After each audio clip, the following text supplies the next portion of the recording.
Kizer Sheepdog and Ontario Red Model 2 with AOS 8 steel, and this is the Nitro V steel.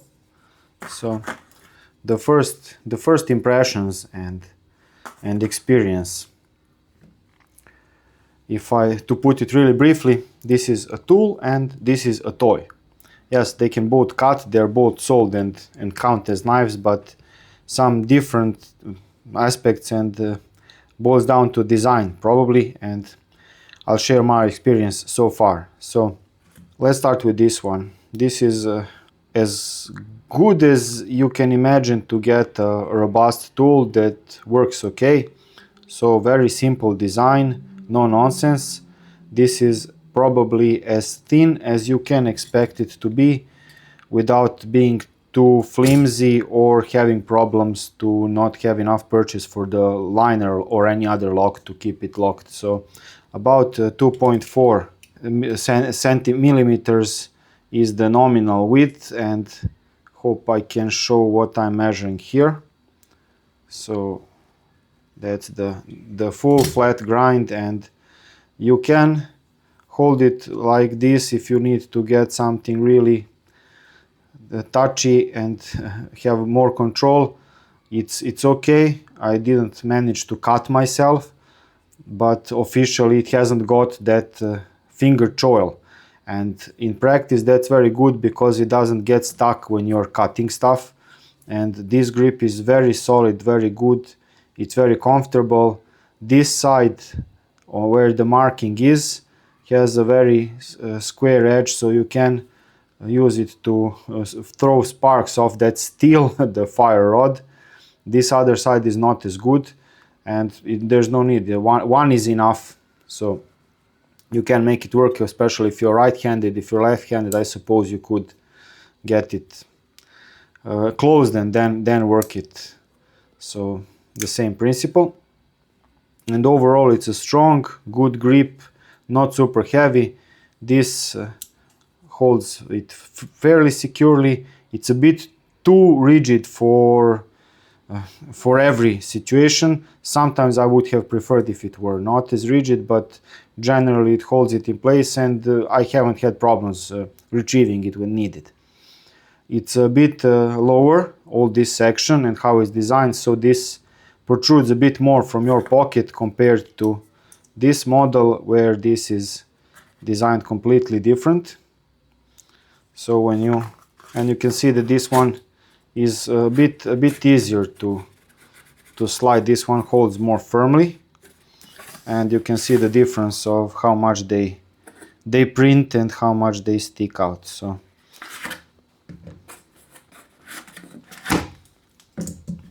that's for that part.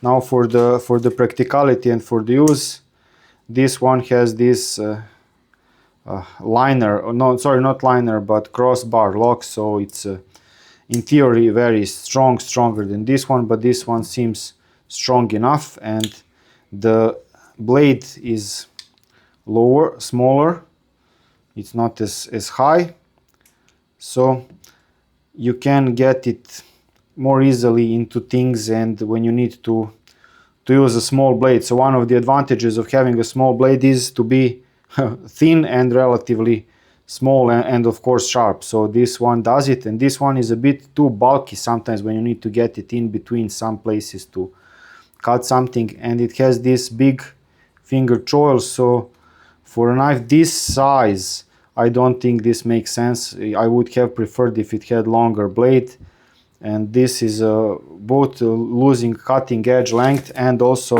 when you're cutting things it's easy to have it stuck into that choil, and then it stops, so you need to be conscious when you're cutting things like this cardboard, while this one is a lot more forgiving because it has these things that work as a sort of a limit and a guide, so you cannot as easily get it to the position where it's stuck. Of course, things like these are all the way flat, and then there's no need, but those are fixed blade without any mechanism, but just wanted to show. This Leatherman is a great example, so it has this like working effectively as a guide for whatever it is I'm cutting, and it works well. And I haven't had problems sharpening it. Some people will say that it's easier, maybe easier to machine sharpen, but for hand sharpening it's not a problem. So this is very modern as much as I can tell on knives today, to either have this finger choil or a smaller sharpening choil, but I think that's often impractical for me, and I prefer to have it no nonsense. So that's a downside. It's a very thick in this case, and it's also very thick here. So for a blade of this very short length, under 10 centimeters, I don't see a point of having this. Nominal size is 3 millimeters, and I could measure 2.8 something, so thicker than this one. And the flat section of the grind is a bit almost as high as this one, that's 2.4 millimeters, if not even thinner on this section here. Let's measure it. So 2.3 I'm measuring here, 2.4 at the thickest part. So that makes, as I mentioned in the video about knife sharpening 101, the geometry is what does the cutting, and the knife steel and other things just determine how long a knife remains sharp when you're using it, and what it can stand, what kind of use and abuse. But what does the cutting is the geometry, and so this one has a lot better geometry. This is a no-nonsense design to be practical, to be tool, and this is a toy. Basically, it's super nice. You can use both hands to close it and lock it. It has ambidextrous locking mechanism and opening button, so you can fidget with it. That's very modern as much as I can understand, and even for that, the comfort of this thing is, for my fingers, not as good as the comfort of this thing. This is very practical without being easy to use, without being too, how do I say, rough on the finger if you want to use it a lot. And I tested these extensively. So this is the thing that I prefer to use, and I'm using this because I really wanted to test it and compare it. So handle is larger, a bit more comfortable, so that's okay, but I haven't had problems with this handle so far. So only the attachment, I prefer this in practice. So far this has been better. So this knife does cutting, and I use these both reasonably, didn't abuse them, but use them normally, and they both did the job, but this one does the job a bit easier, faster, more convenient for me. For left-handed people, the liner lock is not as practical, so with right hand you can easily close it. With left hand it's a bit more tricky, but with some caution and common sense and practice you can close it, no problems, and for opening it's all the same. So it's not a bad knife. I did not cut myself injure with either. They work, they do the job, but again, this is better. And I just wanted to show these knives. So here, let's measure the blade lengths again for comparison. So this one, even if we take that choil into consideration, which we shouldn't, is about 7 centimeters, maybe a bit longer. This one is somewhere there, so they are very similar in terms of blade length, about 70-75 millimeters. This one is about 95 millimeters something. This is Baco model, and this is Morakniv companion model. So this is just around 10 centimeters or 100 millimeters. So a bit longer. And if we look at the widths, this one is 2 millimeters thick, but it doesn't have any locking mechanism. And so this one is very nice for cutting, and very good, very smooth. This one is also quite good, but it is thicker. This is 2.5 millimeters, but on a 10 centimeter long blade, and it's designed to be a bit stronger, while we have a knife that's this short and even thicker. So in my opinion, that makes really no sense, and you can see that in the cutting performance. The steel, the Nitro V, should be better in terms of resisting abrasion, so that it doesn't dull from cutting ropes, wood, whatever, and in terms of resisting rust. It is also a bit, if I'm not mistaken, tougher, so it's less likely to break or have some kinks compared to this steel. While it is not, it should be not too difficult to sharpen. This one should be very easy to sharpen. This one should be close to that, but still better steel. And if someone asked me, hey, do you like this design, do you want some other steel, I would say, okay, sure, let me try the Nitro V version of this knife. But as they are, even regardless of the price, I would prefer this one. The fact that it's significantly cheaper makes this a no-brainer, and I fully understand that this knife is very old design and it's well known, and I'm not here discovering any super secrets or anything special, but I can only confirm firsthand what people have been saying about this knife, at least the praises. Still haven't had any problems with it. So it's a great knife, it's a great baseline model for comparing folding knives, pocket knives. If I ever get to test or to use any other model, this is what I will be comparing it to, because it's very good. While this one, again, it has ceramic bearings on the swivel, so it's super smooth, but that's it. It's just like a toy for playing. It's not really a tool.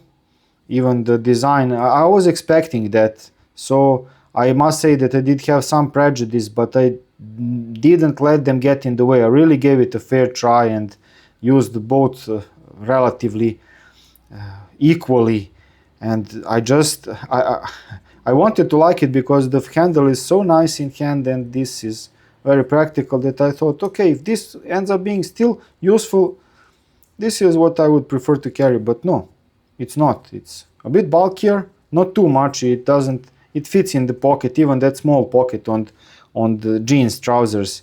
You can fit it, at least in men's trouser size that I wear, but so that's not so much of a problem. The size, even though it is larger than this one when closed, significantly larger, so that's not the problem. The main problem is that it's less practical for cutting and so on. So if I only had this one knife, I would carry it, sure, but if I were looking to buy, I would say that this is a better option. And this thing, if they made a blade that's thinner, a bit smaller in diameter, so if this thing on the top got cut down a bit, and without this nonsense, then it would be a pretty good knife. And for some reason, companies, as far as I can tell, with open back and simple mechanism, those knives are getting a bit more difficult to find. You correct me if I'm wrong on my forum, but this thing with simple washers for the pivot, so no bearings, nothing to catch dirt and grime, that's getting more and more difficult to find. I could not Google and find knives that are similar to this one. No nonsense, stainless steel for pocket knives. I don't think it makes sense to go with any super hard working tool steel. This is moisture and things like that are things to consider, at least in my case. So this looks like a good thing, and if they make a non-super expensive steel that's difficult to sharpen, like those Magna Cut and other stuff, if they make something like Nitro V version of this, that would be great. The size is optimal for use as a pocket knife. Anything larger than this,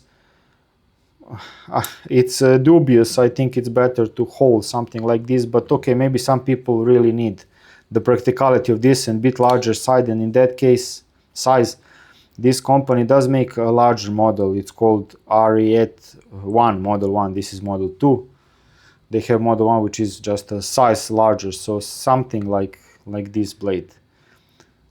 So the longer handle, a bit bulkier, a bit heavier. But this one sits in the pocket, no problems, even in shorts, in training, tracksuit and everything good. This one is lighter, so not thicker, so in pocket it sits okay. It's not much longer. The handle and everything, that's about the same, so both are okay, but I prefer this one, and I will continue to use these knives and follow up videos in case anything happens worth mentioning. But basically this is my first impression. That's from the before I bought them, I was expecting this, and it's confirmed, and now it's even more so. I will see how they handle a bit tougher use, because that is inevitable to happen.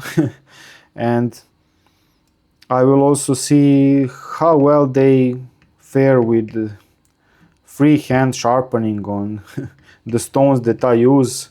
So far I just did some stropping and honing to stay on top and keep them sharp, but that was it. They came pretty sharp from the factory, both of them, and the primary cutting edge, the bevel, is roughly looks like it's the same, about 20 or under 20 degrees per side, as much as I could tell. So that's about it. I'm sure there are factory details, and I could not measure that really so accurately, while measuring with the whole side also includes this in the angle, so you cannot get that really accurate measurement of the bevel itself. So that's it. I hope you liked this video, or at least found it useful. Thank you very much for watching, and I'll see you in some other video. Cheers, stay cool.